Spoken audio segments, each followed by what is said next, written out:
E aí, pessoal, tudo bem?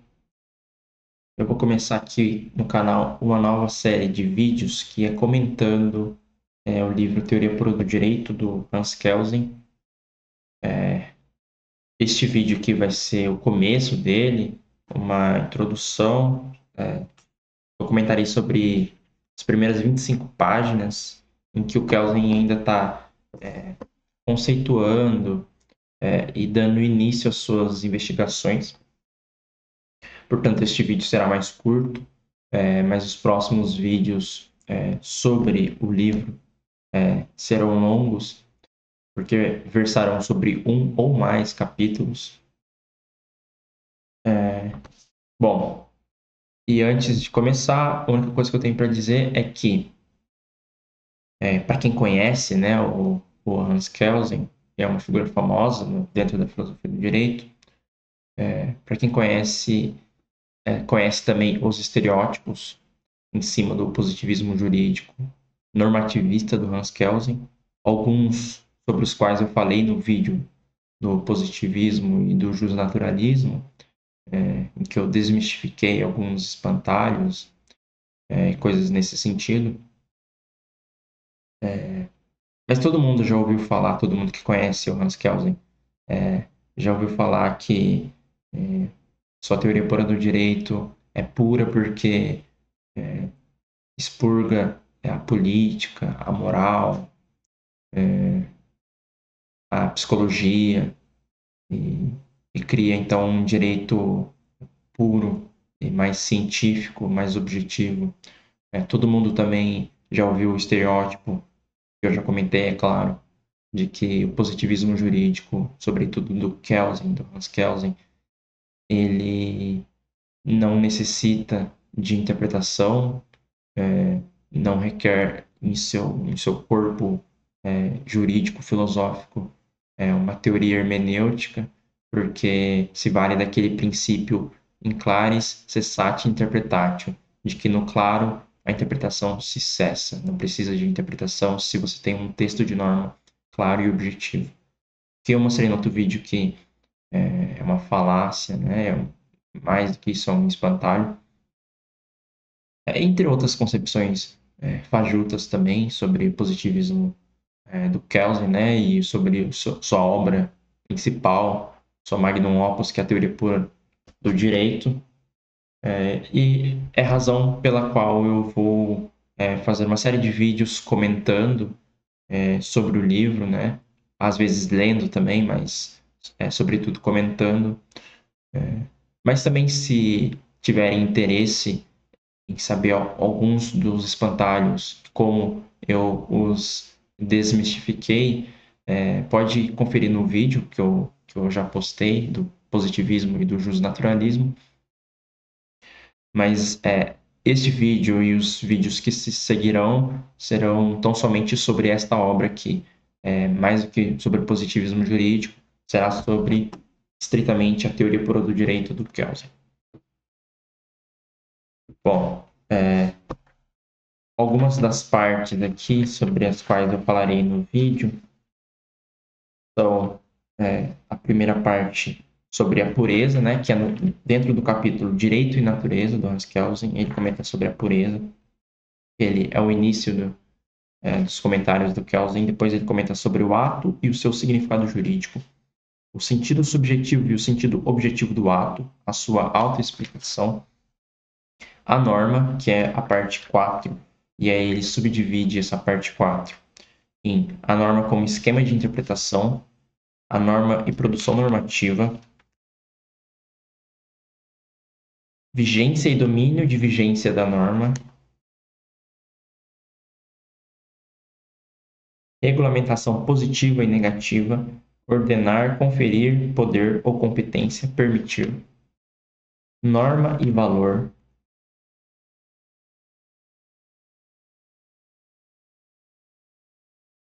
bom, e aí ele encerra essa parte e começa a parte 5, sobre a qual eu falarei no próximo vídeo.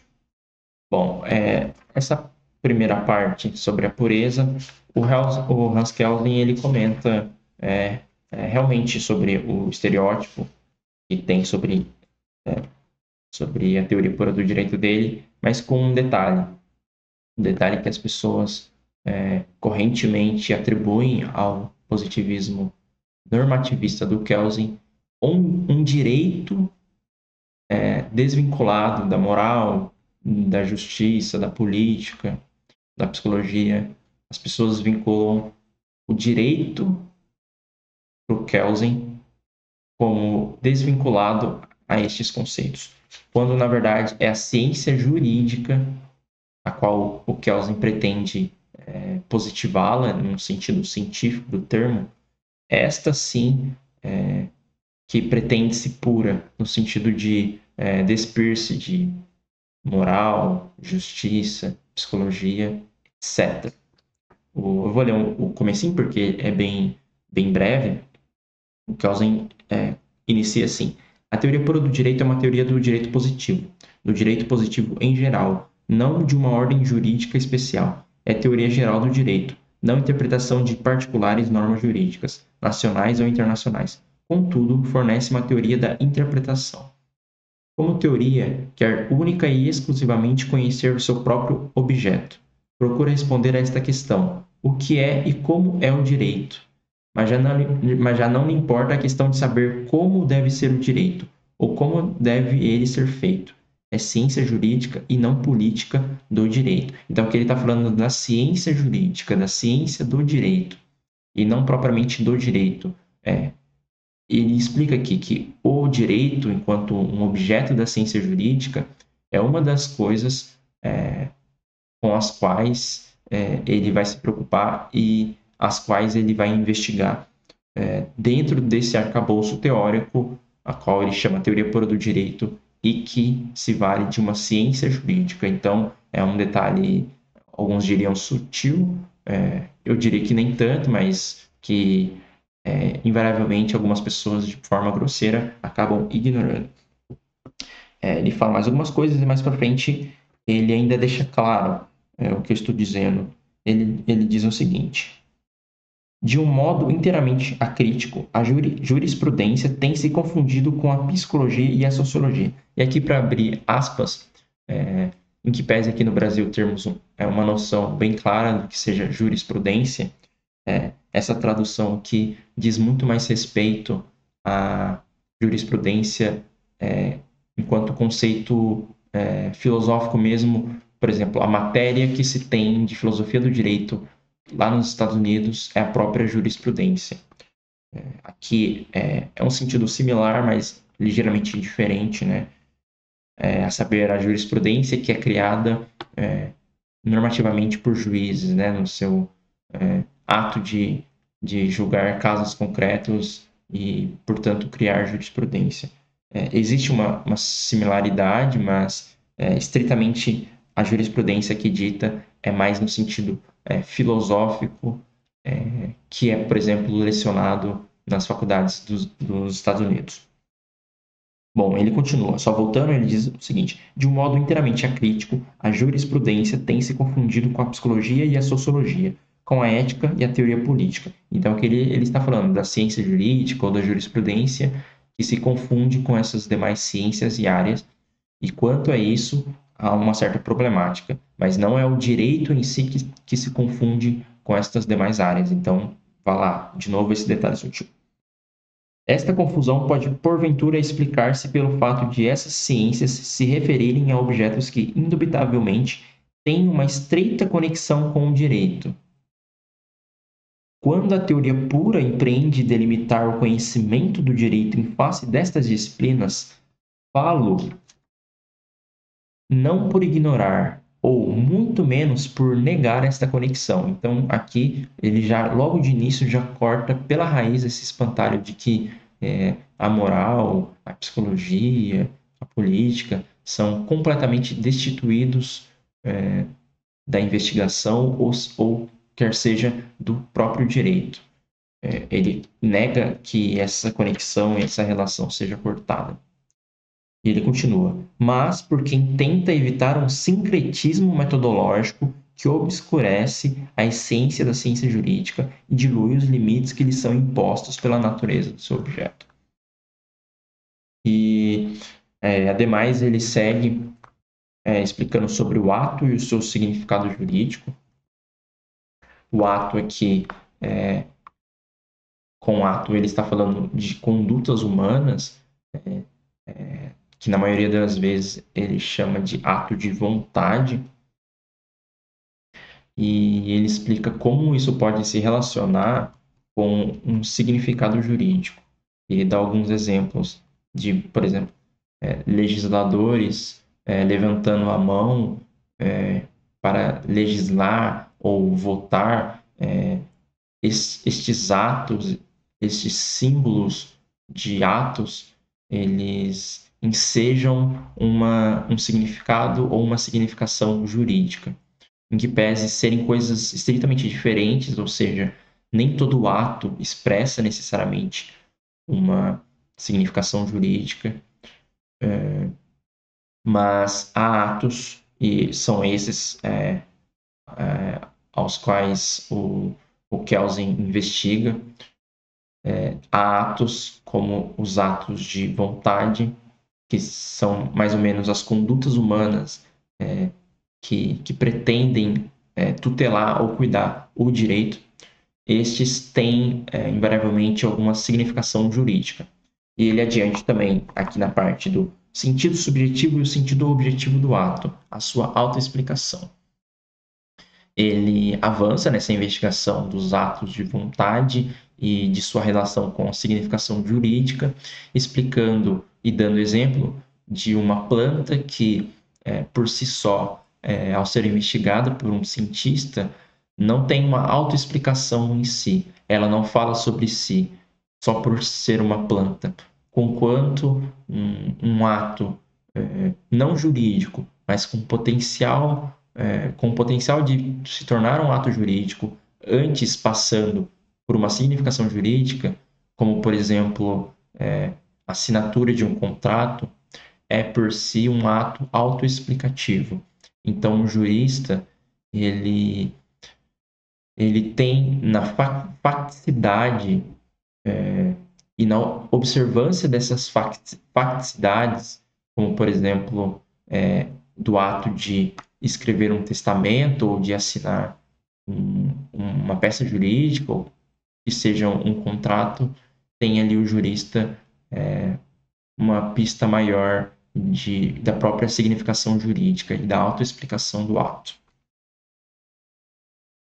Bom, aqui, posteriormente, o Hans Kelsen começa com uma longa explicação sobre norma, e ele faz subdivisões. Ele começa com a norma como um esquema da interpretação. Eu vou ler aqui um pedaço, porque o começo disso aqui é importante. O fato externo que, de conformidade com seu significado objetivo, constitui um ato jurídico, lícito ou ilícito, processando-se no espaço e no tempo, é, por isso mesmo, um evento sensorialmente perceptível, uma parcela da natureza, determinada, como tal, pela lei da causalidade. Simplesmente, este evento como tal, como elemento do sistema da natureza, não constitui objeto de um conhecimento especificamente jurídico. Não é, pura e simplesmente, algo jurídico. O que transforma este fato num ato jurídico, lícito ou ilícito, não é a sua facticidade, não é o seu ser natural, isto é, o seu ser tal como determinado pela lei da causalidade e encerrado no sistema da natureza, mas o sentido objetivo que está ligado a esse ato, a significação que ele possui. O sentido jurídico específico, a sua particular significação jurídica, recebe-a o fato em questão por intermédio de uma norma que a ele se refere com o seu conteúdo, que lhe empresta a significação jurídica, por forma que o ato pode ser interpretado segundo esta norma. A norma funciona como esquema de interpretação. Por outras palavras, o juízo em que se enuncia que um ato de conduta humana constitui um ato jurídico ou antijurídico é o resultado de uma interpretação específica, a saber, de uma interpretação normativa. Então, aqui, o Hans Kelsen está colocando a norma como uma mediadora entre o ato por si só, como um ato humano, um ato de vontade, e o ato jurídico. esse que carrega uma significação jurídica objetiva. E não tão somente subjetivo, como é o ato puro. O ato puro é um termo teológico. O ato normal, né? Um ato humano, um ato de vontade. Esse que tem uma significação subjetiva. Então, a norma tem a incumbência de, através de seu texto e seu conteúdo,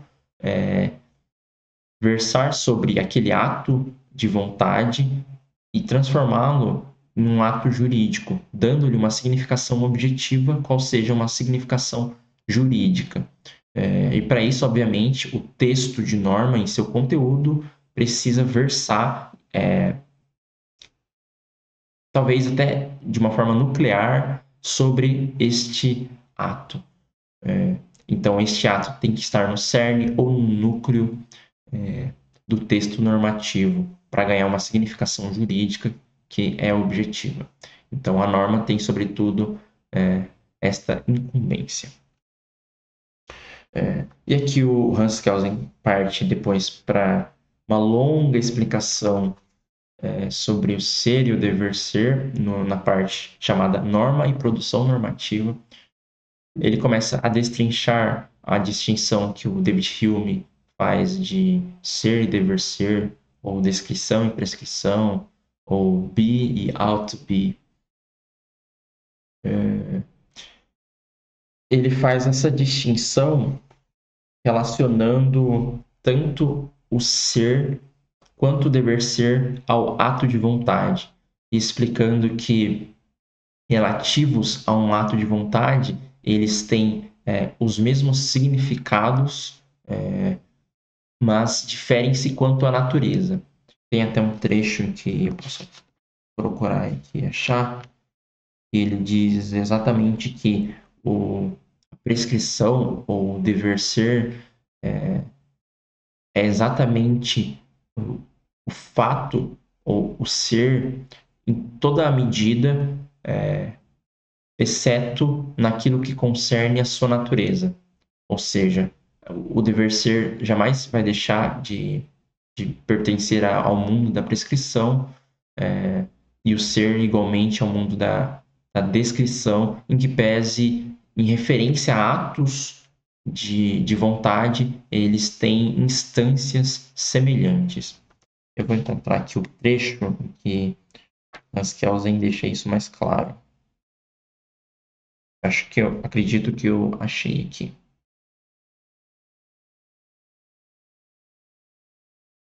Também podemos exprimir isto por outras palavras, dizendo que um determinado quid, e aqui esse termo latino significa coisa ou ser, mais vulgarmente falando coisa, especialmente uma determinada conduta pode ter a qualidade de ser ou a qualidade de dever ser. Nessas duas proposições, a porta será fechada e a porta deve ser fechada, o fechar porta no primeiro caso, enunciado como algo que é, e no segundo como algo que deve ser. A conduta que é e a conduta que deve ser não são idênticas, mas ele vai explicar aqui que elas se instanciam de formas semelhantes e que essa identidade não acontece por conta da natureza, ou o que os teólogos diriam por conta de sua quididade, e daí a importância desse termo quid. Bom, ele continua. A conduta que deve ser, porém, equivale à conduta que é em toda a medida, exceto no que respeita à circunstância, modos, de que uma é e outra deve ser, ou seja, exceto no que concerne às suas respectivas naturezas, ou quididades. Portanto, a conduta estatuída numa norma como devida, como devendo ser, tem de ser distinguida da correspondente conduta de fato. Porém, a conduta estatuída na norma como devida, como devendo ser, e que constitui o conteúdo da norma, pode ser comparada com a conduta de fato e, portanto, pode ser julgada como correspondendo ou não correspondendo à norma, isto é, ao conteúdo da norma. A conduta devida e que constitui o conteúdo da norma não pode, no entanto, ser a conduta de fato correspondente à norma. Esse trecho é importante porque, ao longo aqui dessas sessões em que Hans Kelsen versa melhor sobre norma, ele explica que o fato ele pode corresponder à norma em uma dada instância, em um dado sentido, na medida em que, se você tem uma norma que prescreve positivamente ou negativamente um fato, e esse fato ou um ato de vontade acontece positivamente ou negativamente, então ele está correspondendo à norma, mas não em relação à sua essência, e sim em relação à conformidade com o seu conteúdo. É exatamente o final aqui. A conduta devida e que constitui o conteúdo da norma não pode, no entanto, ser a conduta de fato correspondente à norma. Um exemplo pode ser, por exemplo, a norma não matarás. É uma norma negativa no sentido de que ela proíbe a conduta de matar e, portanto, se você não mata, este ato negativo de não matar, negativo no sentido de que ele nega o ato de matar, ele está em conformidade com o que prescreve o conteúdo da norma. Isso aqui é muito claro, é muito trivial, mas a grande sutileza que o Hans Kelsen destaca é que, em que pese o fato poder entrar em conformidade ou até correspondência com o fato com a norma, entrar nessa correspondência, não é a mesma correspondência que, por exemplo, no campo da epistemologia ou da ontologia da epistemologia, ou ontologia da verdade, nas teorias da verdade, diriam os filósofos que é a verdade correspondente na medida em que um objeto corresponde à realidade ôntica ou coisa do tipo. Esse tipo de correspondência, que é uma correspondência mais direta entre um objeto e a realidade que versa diretamente sobre esse objeto, não é a mesma correspondência que o Hans Kelsen está comentando aqui. Daí o grande alarme. Por quê? Porque o fato, de maneira nenhuma, pode se ligar diretamente à norma. O mundo do fato não pode se vincular diretamente com o mundo do dever ou da norma sem que haja um véu entre eles, um véu que não se rompe. Então, a única correspondência que se faz é essa correspondência descrita pelo Hans Kelsen, e ela tem seus limites de essência e de natureza do ser e do dever ser, natureza essa que não é violada, em que pese a correspondência entre ambos. Bom, e aqui ele começa dando vários exemplos de comando, por exemplo, calat, e você deve se calar, e ele investiga como é que linguisticamente esses comandos normativos eles se dão e os seus significados. Tem até uma parte aqui que eu acredito que seja mais para frente, que o Hans Kelsen ele faz uma espécie de metaética, uma investigação metaética, e fala inclusive sobre coisas que eu comentei no meu vídeo sobre metaética, que é o meu primeiro vídeo aqui no canal. Uma outra parte importante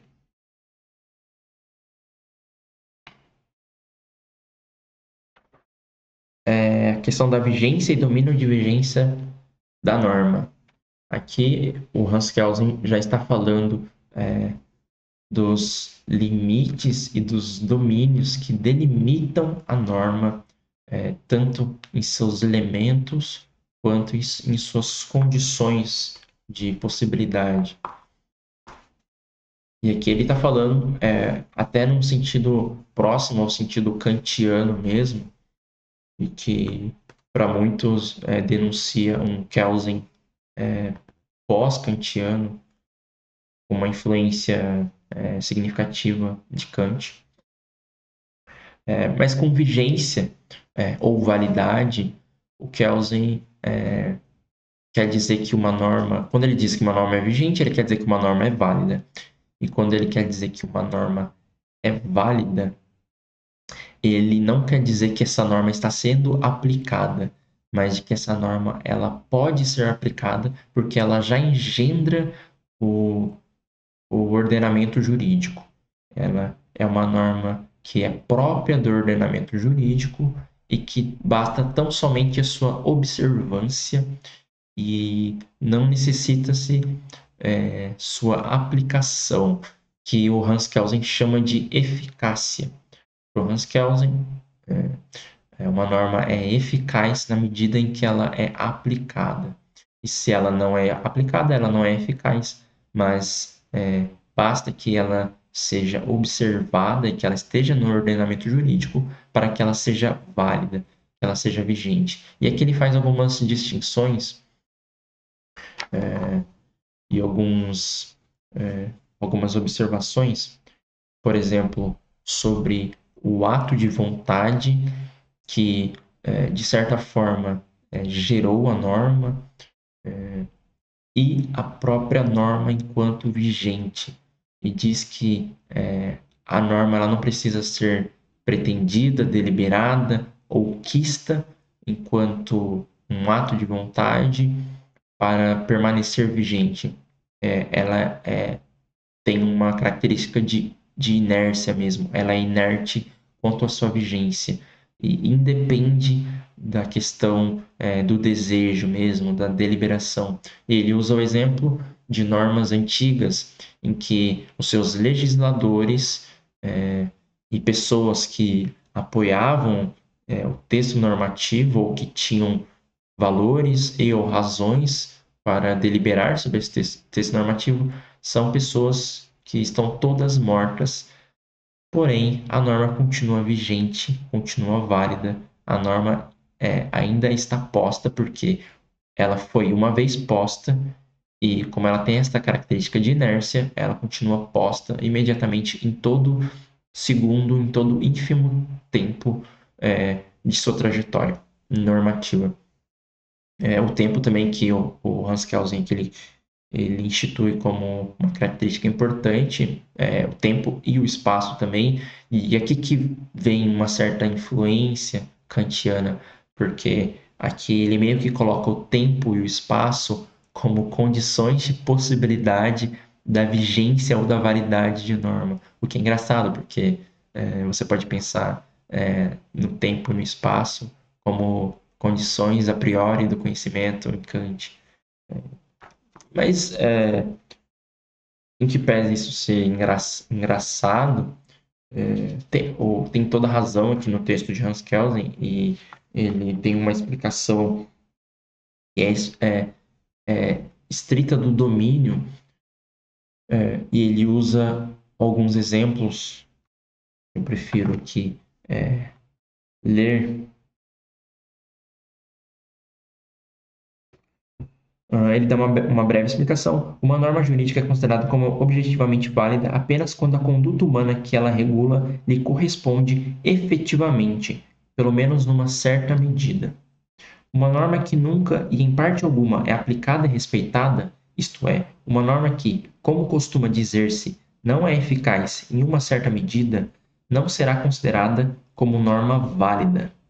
Um mínimo de eficácia, como sói dizer-se, é a condição de sua vigência. No entanto, deve existir a possibilidade de uma conduta em desarmonia com a norma. Uma norma que preceituasse um certo evento que de antemão se sabe que necessariamente se tem de verificar, sempre em toda parte, por força de uma lei natural, seria tão absurda como uma norma que preceituasse um certo fato que de antemão se sabe que de forma alguma se poderá verificar, igualmente por força de uma lei natural. Vigência e eficácia de uma norma jurídica também não coincidem cronologicamente. Uma norma jurídica entra em vigor antes ainda de se tornar eficaz, isto é, antes de ser seguida e aplicada. Primeiro, ela é vigente e válida, depois ela tem a possibilidade de ser aplicada, ou seja, eficaz. Um tribunal que aplica uma lei num caso concreto imediatamente após a sua promulgação, portanto, antes que tenha podido tornar-se eficaz, aplica uma norma jurídica válida. Porém, uma norma jurídica deixará de ser considerada válida quando permanece duradouramente ineficaz. A eficácia é, nesta medida, a condição da vigência vista ao estabelecimento de uma norma se ter de seguir a sua eficácia, para que ela não perca sua vigência. É de notar, no entanto, que, por eficácia de uma norma jurídica que liga a uma determinada conduta como condição, uma sanção como consequência, e assim qualifica como delito a conduta que condiciona a sanção. Se deve entender não só o fato de esta norma ser aplicada pelos órgãos jurídicos, especialmente pelos tribunais, isto é, o fato de a sanção, no caso concreto, ser ordenada e aplicada, mas também o fato de esta norma ser respeitada pelos indivíduos subordinados à ordem jurídica, isto é, o fato de ser adotada a conduta pela qual se evita a sanção.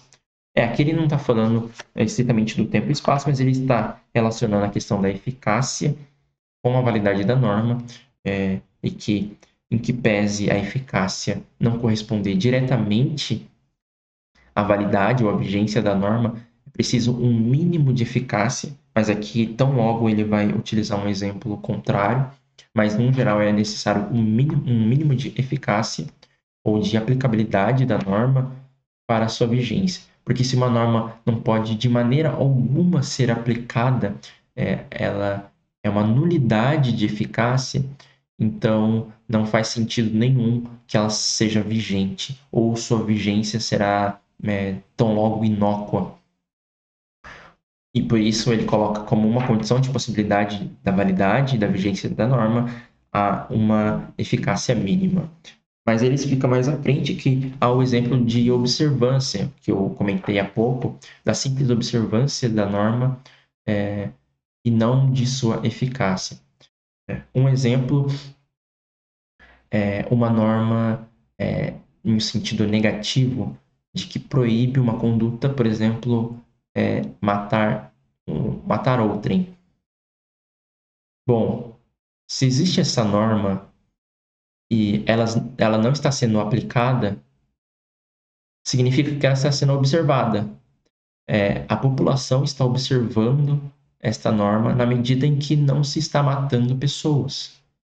Então, não há necessidade da norma ser aplicada e, portanto, essa norma não tem eficácia, mas ainda é vigente porque ela está sendo observada. Então, é uma exceção que o Hans Kelsen elenca e explica bem que, em que pese a eficácia ser uma condição de possibilidade, a eficácia mínima, há casos em que a observância subsiste essa questão, ela supre bem a questão da eficácia mínima. Eu gostaria de encontrar aqui mais especificamente a questão do tempo.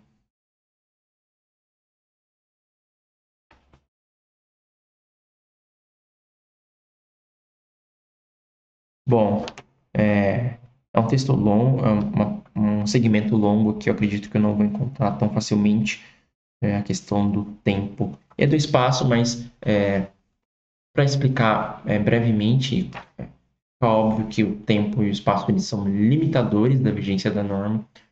O espaço, por uma questão territorial mesmo, existe até no conceito de jurisdição, o território em que tanto uma norma ela pode ser aplicada, quanto também o poder judiciário ou um juiz de direito pode aplicar aquela norma, ou tem poder e competência para aplicar aquela norma.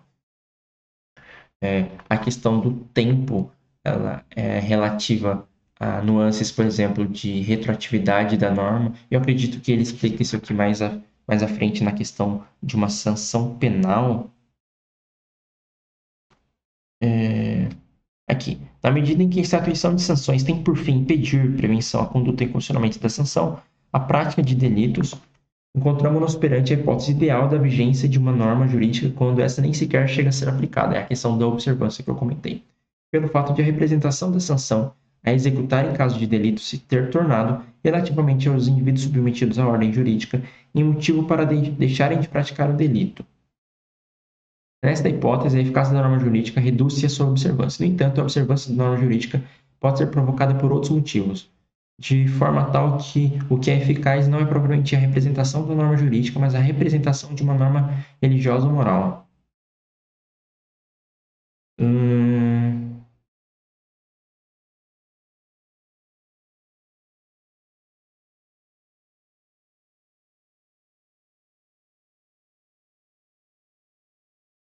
Aqui, achei.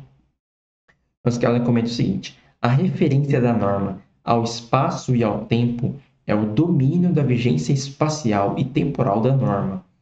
Este domínio de vigência pode ser limitado, mas pode também ser ilimitado.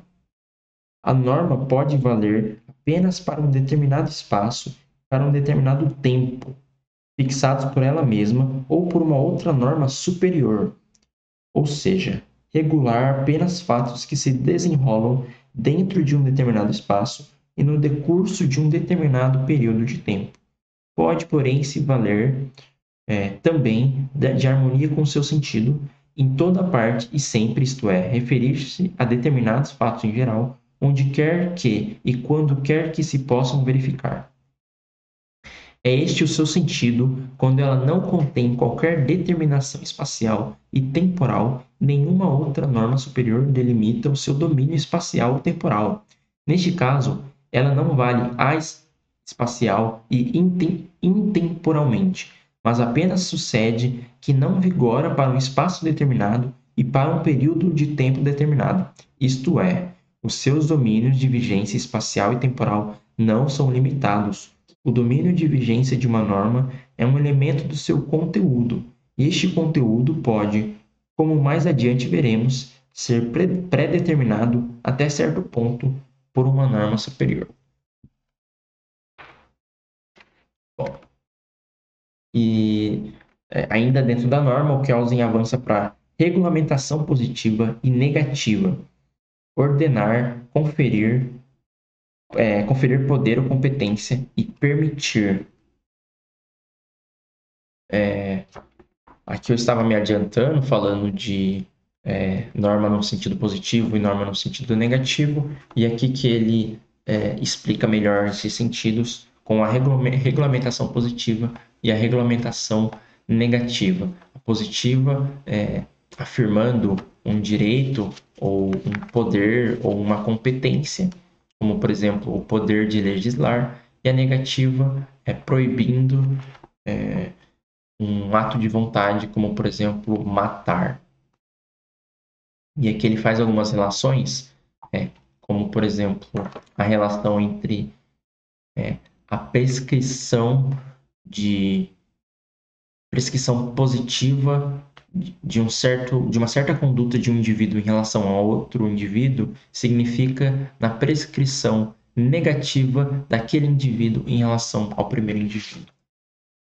Se não ficou claro, eu vou colocar aqui na parte em que ele comenta isso, mas um exemplo, se um indivíduo A não pode agredir o indivíduo B, ele não pode cometer o ilícito penal de agressão, de lesão corporal leve no indivíduo B, isso significa dizer também que o indivíduo B ele é dotado de um direito qual mina a possibilidade do indivíduo A feri-lo, quanto a esse direito. O Hanskausen ele comenta da seguinte maneira aqui.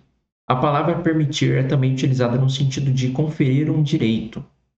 Quando, numa relação entre A e B, se prescreve a A o dever de suportar que B se conduza de determinada maneira, diz-se que a B é permitido, isto é, que ele tem o direito de conduzir-se dessa maneira. E quando se prescreve a A o dever de prestar a B um determinado quid, diz-se que a B é permitido, isto é, que ele tem o direito de receber aquela determinada prestação de A.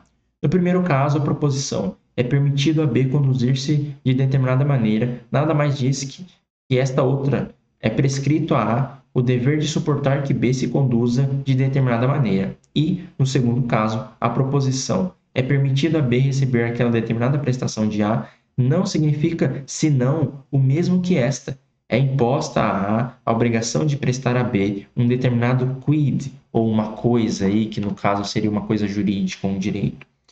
O ser permitido da conduta de B é apenas um reflexo do ser prescrito da conduta de A.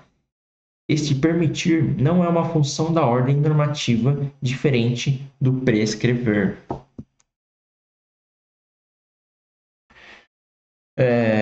Posteriormente, o Hans Kelsen ele começa a investigar sobre norma e valor, e é aqui que ele entra numa espécie de investigação metaética, inclusive com alguns statements parecido com os quais eu comentei no meu vídeo sobre metaética, o meu primeiro vídeo do canal. Mas ele começa investigando, por exemplo, os juízos de valor, suas correspondências, significações, inclusive valor lógico concernente à norma e a impossibilidade do valor lógico da norma. E ele distingue bem a questão do valor lógico entre as duas categorias, a categoria normativa e a valorativa. Um exemplo, e aqui ele entra mais numa questão subjetivista, ele diferencia, por exemplo, uma sociedade em que não se deseja matar, em que matar não é benquisto, matar não é aceitável. Então, nessa sociedade, um juízo de valor contra a morte, ou melhor, contra o assassinato ou o homicídio, ele é um juízo de valor bom. Ele carrega esta noção, esta categoria bom, que é o próprio juízo de valor sendo valorado dessa forma.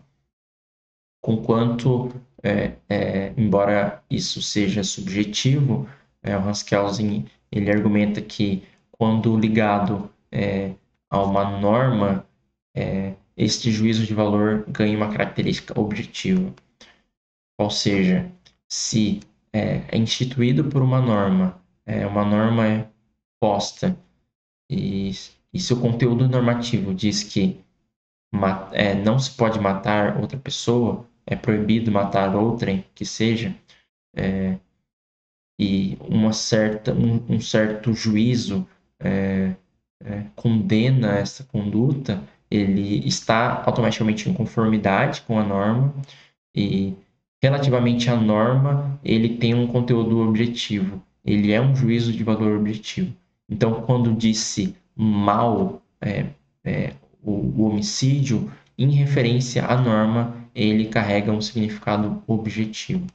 E aqui ele começa a fazer diferenças disso para os juízos de valor completamente subjetivos, e é aqui que ele entra numa espécie de investigação metaética. Eu estou falando numa espécie só porque ele não o faz a maneira que os clássicos filósofos da metaética fizeram, mas ele está fazendo metaética estritamente aqui. Eu vou ler aqui alguns trechos. A conduta real a que se refere o juízo de valor e que constitui o objeto da valoração, que tem um valor positivo ou negativo, é um fato da ordem do ser, existente no tempo e no espaço, um elemento ou parte da realidade. Apenas um fato da ordem do ser pode, quando comparado com uma norma, ser julgado valioso ou desvalioso, ter um valor positivo ou negativo.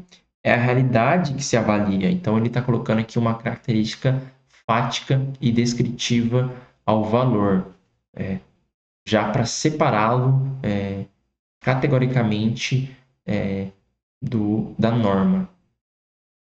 E tem uma característica prescritiva. Na medida em que as normas que constituem o fundamento do juízo de valor são estabelecidas por ato de uma vontade humana e não de uma vontade supra-humana, os valores através delas constituídos são arbitrários. Através de outros atos de vontade humana podem ser produzidas outras normas, contrárias às primeiras, que constituam outros valores, opostos aos valores que estas constituem. O que, segundo aquelas, é bom, pode ser mal segundo estas. Por isto, as normas legisladas pelos homens e não por uma autoridade supra-humana apenas constituem valores relativos. Quer isto dizer que a vigência de uma norma desta espécie que prescreva uma determinada conduta como obrigatória, bem como a do valor por ela constituído. Até que ele não está fazendo metaética ainda, mas ele está explicando e enunciando algumas das distinções que eu comentei. Não exclui a possibilidade de vigência de uma outra norma, que prescreva a conduta oposta e constitua um valor oposto. Assim, a norma que proíbe o suicídio ou a mentira em todas e quaisquer circunstâncias pode valer o mesmo que a norma que, em certas circunstâncias, permita ou até prescreva o suicídio ou a mentira, sem que seja possível demonstrar, por via racional, que apenas uma pode ser considerada como válida e não a outra. Podemos considerar como válida quer uma, quer outra, mas não as duas ao mesmo tempo. Aqui, a parte em que ele começa a comentar uma investigação metaética dos juízos de valor e dos próprios valores é a seguinte: devemos distinguir do valor constituído através de uma norma considerada objetivamente válida o valor que consiste não na relação com uma tal norma, mas na relação de um objeto com o desejo ou a vontade de um e de vários indivíduos a tal objeto dirigida.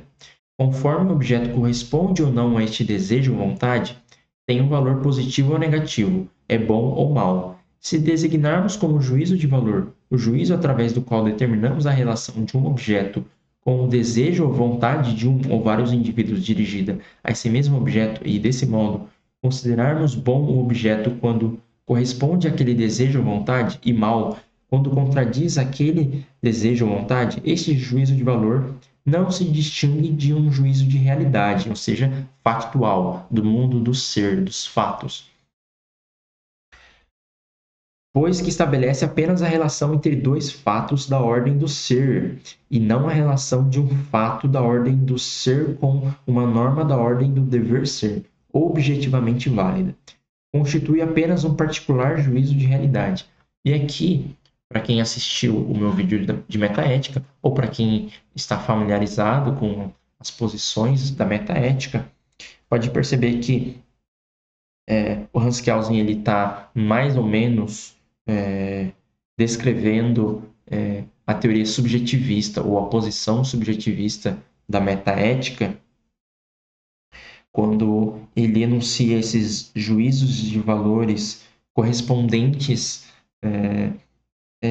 a uma característica de ser bom ou ser mal, concernente ao fato de que ele é também correspondente, não só esse valor categórico, mas correspondente ao que é desejo de objeto de um ou de muitos.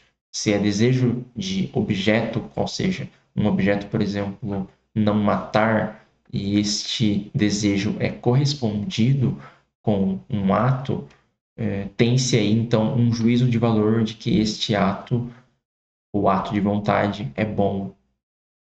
Aqui é estritamente aquela teoria subjetivista da metaética, a posição subjetivista, né? De que coloca essa categoria moral e este valor enquanto subordinado às correspondências daquilo que é esperado por uma pessoa ou por um grupo de pessoas. Aquilo que é adequado segundo a moral de um ou segundo a moral de muitos. Ou mal, se for contra ou antiquado. E aqui ele continua mais ou menos concernente ao que no meu vídeo de metaética eu expliquei como o emotivismo. Ele diz o seguinte: se a afirmação de alguém de que algo é bom ou mal constitui apenas a imediata expressão do seu desejo desse algo, ou do seu contrário, essa afirmação não é um juízo de valor, visto não corresponder a uma função do conhecimento, mas a uma função dos componentes emocionais da consciência. Isso aqui é não cognitivismo moral puro. Ele está enunciando o não cognitivismo moral, mas mais especificamente o emotivismo. Por isso que ele está fazendo estritamente metaética aqui. Quando aquela manifestação se dirige à conduta alheia, como expressão de uma aprovação ou desaprovação emocional, pode traduzir-se por exclamações como bravo, ou aqui ele coloca como fio, mas eu não sei o que significa isso. O valor que consiste na relação de um objeto, especialmente de uma conduta humana, com o desejo ou vontade de um ou vários indivíduos, aquele objeto dirigido, pode ser designado como valor subjetivo. Para o distinguir do valor que consiste na relação de uma conduta com uma norma objetivamente válida e que pode ser designado como valor objetivo. Quando o juízo segundo o qual uma determinada conduta humana é boa apenas significa que ela é desejada ou querida por uma outra ou várias outras pessoas, e o juízo segundo o qual uma conduta humana é má apenas traduz que a conduta contrária é desejada ou querida por uma ou várias pessoas, então o valor bom e o desvalor mau apenas existem para aquela ou aquelas pessoas que desejam ou querem aquela conduta ou a conduta oposta, e não para a pessoa ou pessoas cuja conduta é desejada ou querida. Bom, e aqui a explicação dele se prolonga, é, ele estabelece algumas outras relações entre fato, norma, valor, juízo de valor, mas a intenção deste vídeo, como são questões mais simples, conceitos mais iniciais na teoria pura do direito do Hans Kelsen, a intenção desse vídeo é ser mais curto propriamente. Porém, nos próximos vídeos, em que haverá um tratamento mais crítico e até extenso, se necessário, eu volto em algum desses conceitos e em alguma dessas distinções, inclusive para ler alguns trechos, para desambiguar algumas questões. De todo modo, os próximos vídeos sobre este livro aqui serão maiores e mais críticos. Bom, por enquanto é só e paz para todos.